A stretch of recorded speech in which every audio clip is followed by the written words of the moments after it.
आता आपण हे मधला पार्टिशन घेऊया.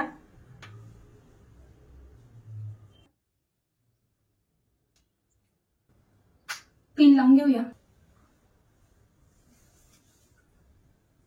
तिकडे पण आपल्याला राऊंड राऊंड करायचं आहे. थोडं जास्त वेळेस करायचं आहे आणि पिन लावून घेऊया.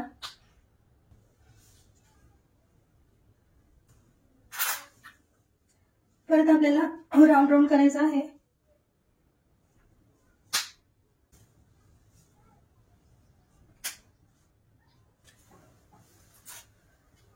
आपल्याला पोळी करून घ्यायची आहे.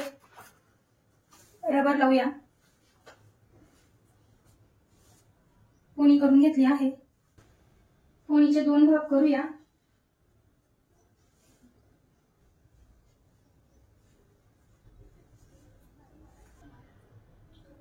पिन लावूया. परत इकडे एक पीळ देऊन घेऊ. याला एक पिन लावून घ्यायचे आहे. छान असं वाळून घेतलेले आहे केस.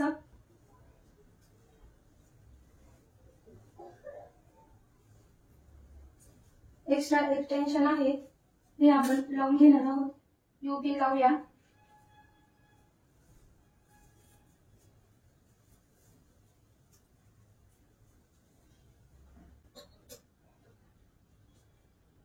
सुंदर अशी आपली हेअरस्टाईल तयार झाली आहे.